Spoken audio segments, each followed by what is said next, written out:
Hi everyone! It is a beautiful night here out at the Purdy Sandspit, and I thought I would give you a quick tour because we've got a low tide tonight. Low tide's not for about another hour or so, but we can still see some pretty interesting stuff. And since I love a good night beach walk and it's not super windy, we should be able to do see some cool stuff. So I'm out at the Purdy Sandspit, and right away I can start to see that there's so much wood. We've got driftwood, trees that have been drifting for a while. I can see the strand line, and actually quite a bit of the sediment here has been moved around as we've had some pretty extreme tides and waves lately. I don't know if you're local, you've probably driven by and seen the bulkhead way off in the distance where Massimo's restaurant is, and a couple other businesses. They had some damage to their seawall from that big, strong storm surge.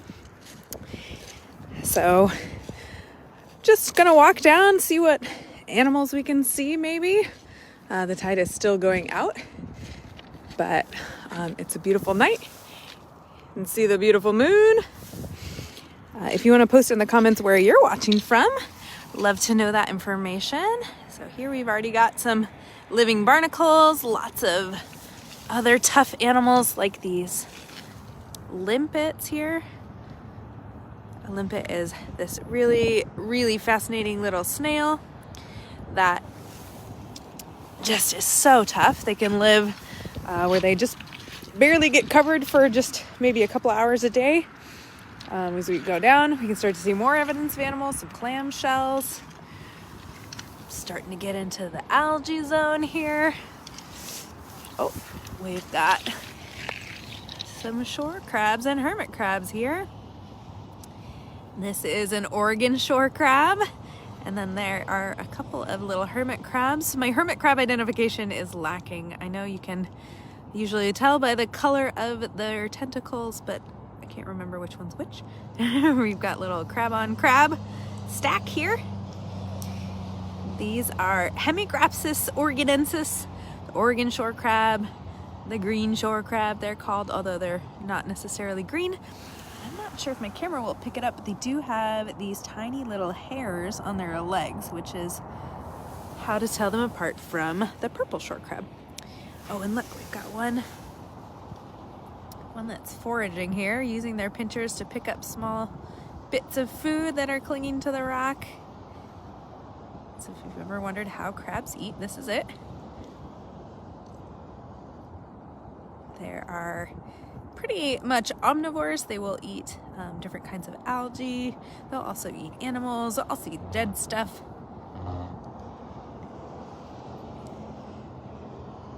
Super cool to see these little guys just doing their thing, hanging out at night.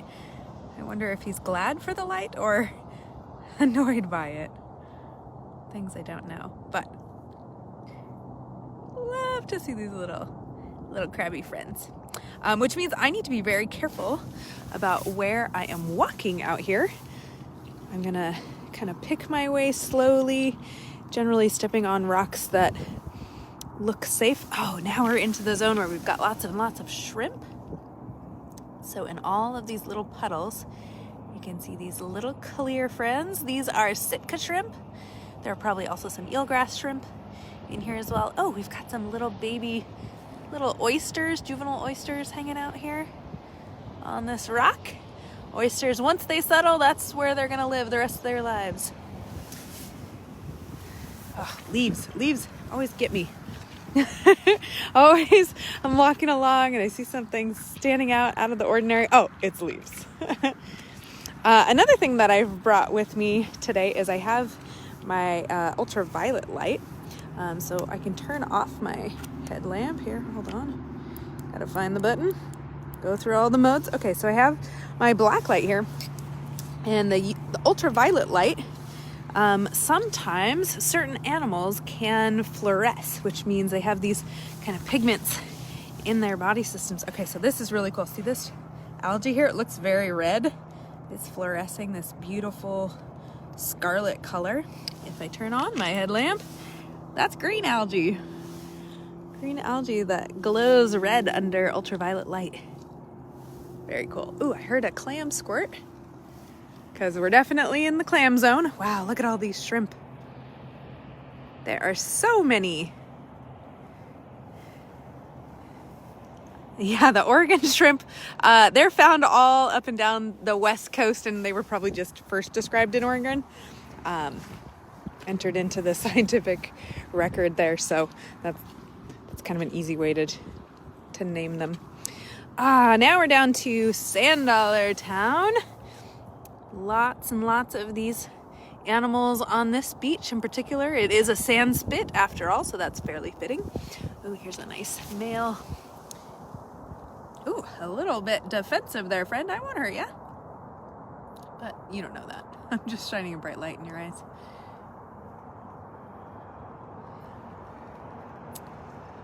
The shrimp are kind of interesting because they are fairly nocturnal, and so you can sometimes see that their eyes kind of reflect and glow, kind of like a cat's eyes reflect to light.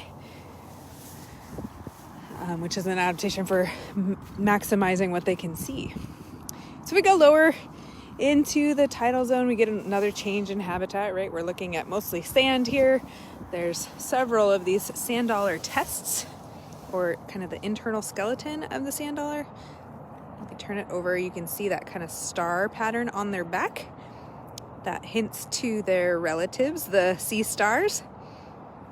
And this is a really fairly common thing to find their skeletons like this when they are dark and textured like this. They are living. So you can kind of see this one moving. It's sparkling. Little disco ball of the intertidal zone. So pretty. And then on the underside, their spines are longer because they can walk with them. So sometimes they really move a little bit more dramatically. Of course, now he's not going to do it. He's like, whoa, whoa, whoa. I'm getting touched here. We'll just let you sparkle on. So this is an impromptu beach walk, but we will be looking at our tidal calendar and finding times where we think the weather will be decent enough that we can bring you some more of these night beach walks. It's not quite safe for us to bring people out to the beaches, and a number of our beaches are closed, of course, at night. So you'll just have to watch from the comfort of your home or go find your own beach, I suppose. But stay tuned for those. You can subscribe to our newsletter on our website, or just follow us here on Facebook and we'll make sure those events are posted for you. Thank you to all of you who RSVP to those events, because then it kind of shows up in your friends' feeds and suggests it to other people, which of course helps to spread our message of stewardship. So I'm looking here where this sand is all disturbed. I'm wondering if there's like perhaps a large crab hiding here. Hard to say. The wind is picking up a little bit and making it a little tricky. Wow, look at all the shrimp here. The water it looks like it's raining. It's not, although that would be usual for kind of November. So these little shrimp right now, they're mostly clear in color, but in the summer months when there's tons of green algae, and that's what they're primarily feeding on, they will kind of take on that green coloration the same way that flamingos take on pink when they've been eating shrimp. These little animals' bodies will turn green. And they're just so busy. Very fun to watch.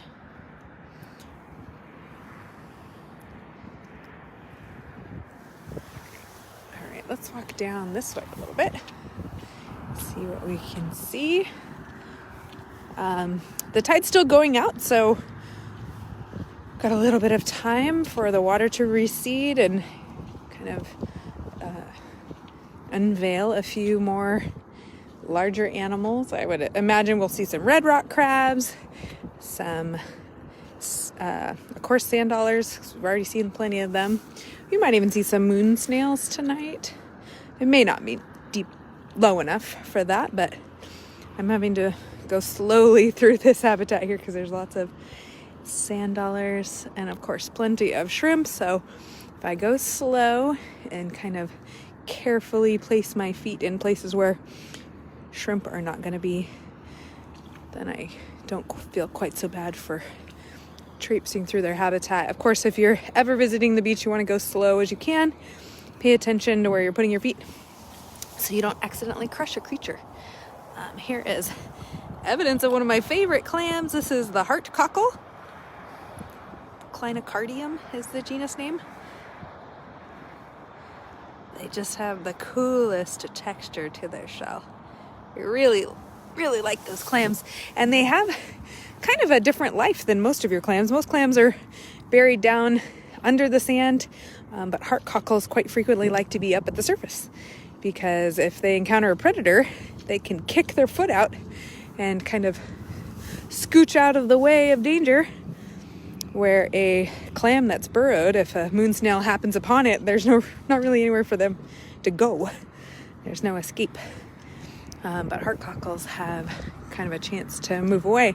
But because of the very intense heat wave we had at the end of June, I'm noticing, anecdotally, I haven't measured this or counted in any way, but anecdotally I've noticed a lot more of those heart cockle shells on this particular beach, where there are so many of them, and it was very disastrously hot. All right, let's see what we can see. Apologies for the wind. Of course, when I decided to come out to the beach for a little late night beach walk, it was totally calm at my house. But then again, I'm surrounded by trees, so what can you do? So I'm trying to walk on the firmer sand here. Being careful not to step on any sand dollars. There are some that are kind of tipped up like this. Others are flat. Sometimes you see them and they're upside down. But what's cool about sand dollar shells is that little dome that they have. Whenever a wave comes, it really easily flips them back over. Sorry for the terrible unsteady cam footage. Apologies. You know, they teach you all these ways that you can film and walk and talk at the same time. Wow, here's a really, really big, large sand dollar here. This is the Purdy Sand Spit in Gig Harbor, Washington. A fairly easy beach to access if you have no mobility problems. But if you're a little mobility challenged, it's not the easiest one to access. You kind of have to scramble down the rocks. But we do have a number of beaches that are very easy to access. Just maybe not so much at night. Probably the one I recommend most for folks who have a hard time with like steep surfaces would be Penrose Point State Park. It's a really great local state park that has very easy access to the beach, and a really wide variety of habitats there. We'll be doing some community science beach monitoring events there, and we'll try to bring you some live videos as well so you can feel like you're participating. All right, it is significantly colder here than I was expecting it to be, so I may not stay very live for very long because my nose is starting to run. But I was hoping we could find maybe something big to show you. Red rock crab or moon snail or something of that sort.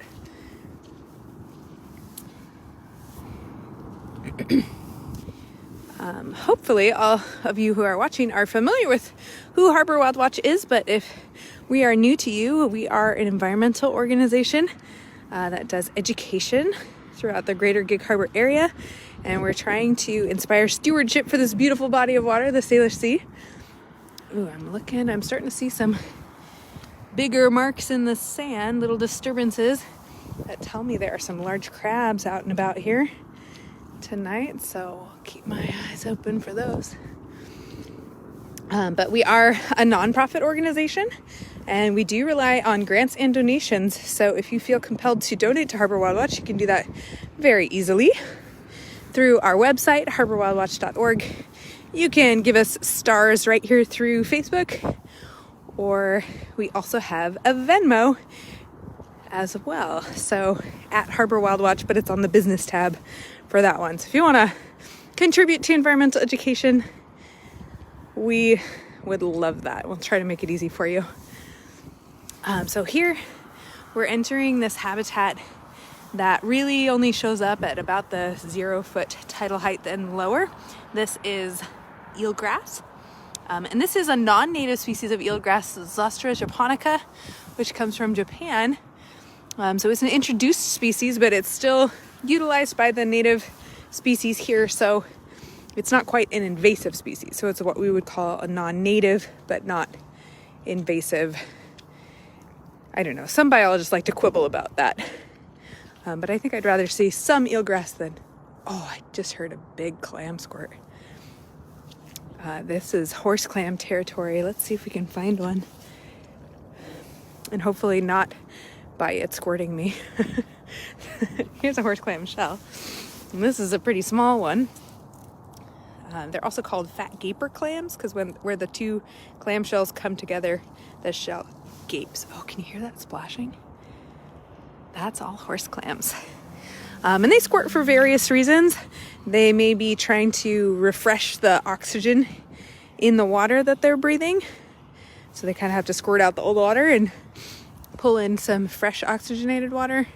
They also can do that as a predator response. So if they feel the vibrations of my feet or hear me approaching, they might panic, like that one. So right here's a little hole where there's a horse clam. They might panic and squirt and then go down to try to hide. And we've got another sparkly disco ball. Sand dollar, lots and lots of sand dollars here. I'm gonna really be careful where I'm walking.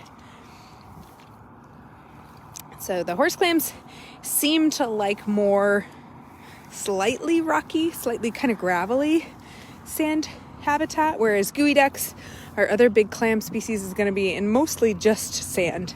So the geoducks that are here are going to be a little bit deeper than the horse clams.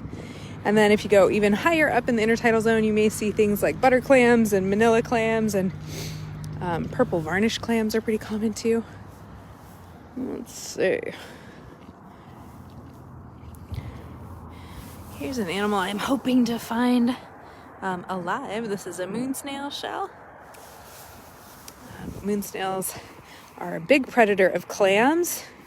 They dig down into the sand, and quite often you'll find clam shells that have, let's see, this one doesn't have it, but that have the mark of the moon snail, which is this perfectly round hole that's drilled kind of near the hinge section. And that's how the moon snails eat them, is they lick through their shell.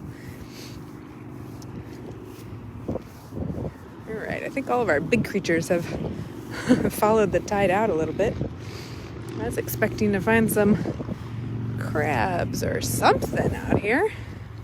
Maybe the tide's just not low enough.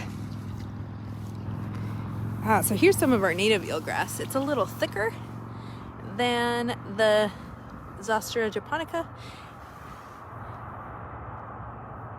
It's a really cool plant. It's the only plant that lives in the full strength saltwater here. Here's the thinner. It's very subjective. I'm sure there's some scientific measurement where one has to be a certain length. I just know from experience and looking at them for the past several years. I love eelgrass habitat. It's really important nursery habitat for a lot of animals in the spring and summer. So when we get our really great low spring tides that happen in the spring, where the sun and the moon are pulling in the same axis and we get really extreme tides, that's what's happening now. So right now we're experiencing a spring tide because it's referring to the springiness of the water, not the time of year. Let's see, I thought I saw a ripple of something over here, but it must have been a shrimp or something. So it's about 38 degrees Fahrenheit here. The water temperature is between 45 and 50 or so. Oh, here's a red rock crab. So this is not a huge one. A little bit of a juvenile here. gonna wander away from us. Hey, no, I'm trying to make you famous. You have adoring fans, Little Red Rock. All right, we'll let you go. This is a good spot for us to wrap up. I'm gonna head over to TikTok and just jump on and see what other people we can share these amazing animals with. But thanks for tuning in with me tonight. It's been cold, but it's been fun showing off some of the amazing wildlife that we have here. Like I said, stay tuned for some more nighttime beach walks that we'll be bringing you through the coming months. And of course, if you want to donate to us, we would appreciate that as well. Take care, everyone.